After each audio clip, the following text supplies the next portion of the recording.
इसके बाद अधर्म का भी वंश बताया है। मृषा धर्मस्य भार्यासी दम्भं मायां च शत्रुहन् असूत मिथुनं तत्तो निरतिर्जगृहे प्रजः।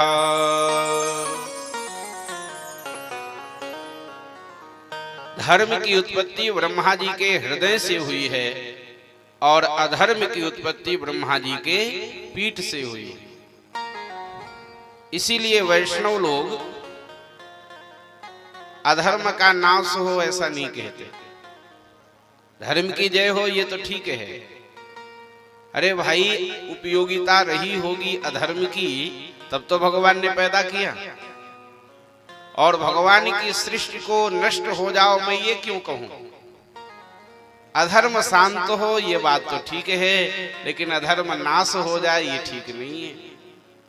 प्रायः वैष्णवों के मुख से ऐसा आप नहीं सुनते।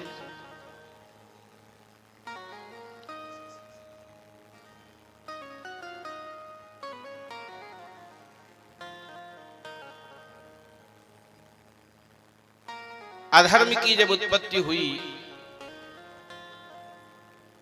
तो अधर्म की वृद्धि न हो पाई, क्योंकि उसकी कोई सहायिका नहीं थी। सहायिका माने पत्नी। तो अधर्म का विवाह किससे हुआ? मृषा धर्मस्य भार्यासी।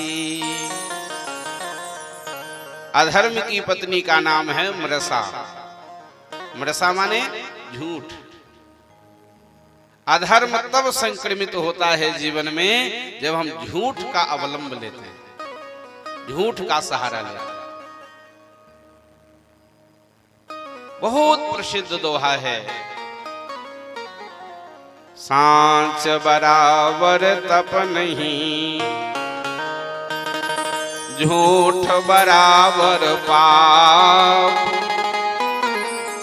जाके हृदय सांच है, ताके हृदय आ। अधर्म की पत्नी का नाम है असत्य, झूठ। एक लड़का और एक लड़की पैदा हुई। दम्भं मायां च शत्रुहन्। लड़के का नाम था दम्भ और लड़की का नाम था माया। दंभ का मतलब दिखावा।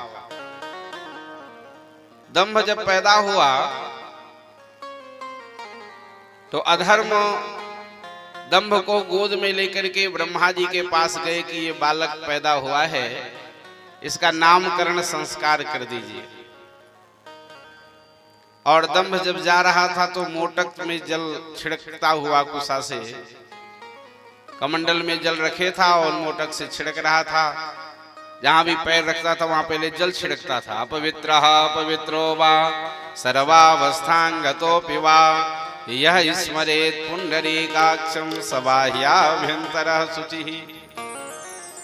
ब्रह्मा जी के पास जब पहुंचा दंभ तो चारों तरफ देखे। ब्रह्मा जी ने कहा क्या देख रहे हो भैया? दंभ ने कहा कहीं बैठने लायक जगह नहीं है, सब अशुद्ध है, कहां बैठे? ब्रह्मा जी ने कहा मेरी गोद में आ जाओ, गोद में बैठो। तो उसने फिर मोटक से जल छिड़का।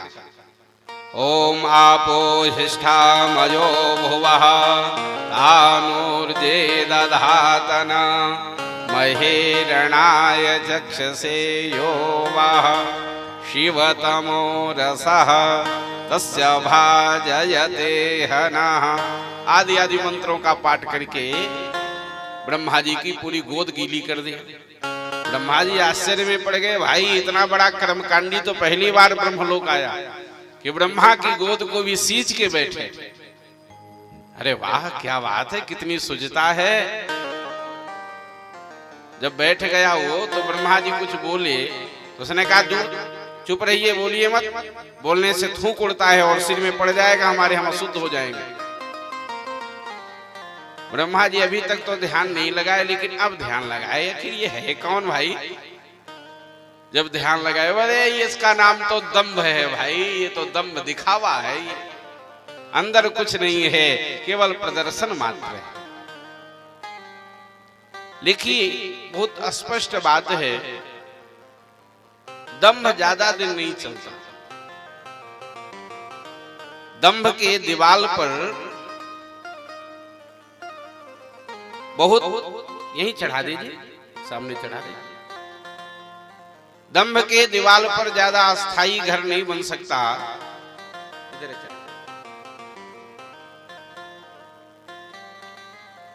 गोस्वामी जी ने कहा है,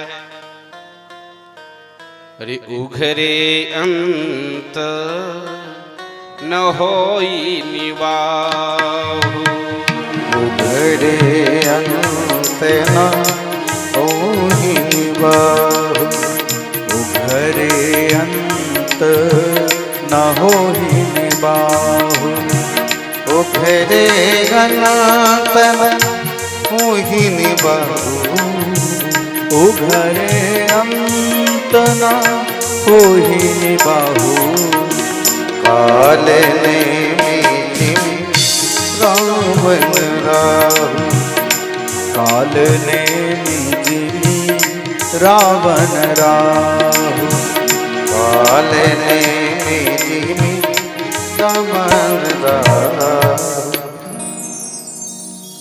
दंभ और माया ने आपस में पुनः विवाह कर लिया। असूत मिथुनम तत्तो निरतिर्जगृहे प्रजा, कहते हैं निरित ने उसे ले लिया था, दोनों ने आपस में विवाह कर लिया, तो लोभ और सठता का जन्म हुआ। लोभ और सठता ने आपस में विवाह कर लिया, तो क्रोध और हिंसा का जन्म हुआ।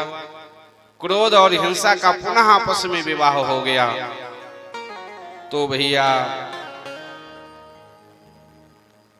कली और दुरुक्ति, कली माने कलह और दुरुक्ति माने गाली, झगड़ा और गाली पैदा हुई। और झगड़ा और गाली का जब आपस में विवाह हुआ तो भैया भय और मृत्यु का जन्म हुआ। और भय और मृत्यु का जब आपस में विवाह हुआ तो लिखते हैं तयोस्य मिथुनम यज्ञे यातना निरयस्तथा, यातना और नरक उत्पन्न हुआ। अब देखिए कहां से कहां पहुंच गए। अधर्म की पत्नी मृषा, झूठ, और जब वहां से संतान वृद्धि शुरू हुई तो अंत में नरक, यातना और नरक। सुखदेव स्वामी के कहने का आशय है कि अधर्म का आश्रय लोगे तो अंत में नरक जाना पड़ेगा, इससे बच नहीं सकते, और नारी की यातना सहनी पड़ेगी। इसलिए जीवन में अधर्म के वंश का विस्तार न होने पाए, अगर ऐसा आप चाहते हैं तो असत्य का आश्रय मत लीजिए, क्योंकि असत्य से ही अधर्म का विस्तार होता है।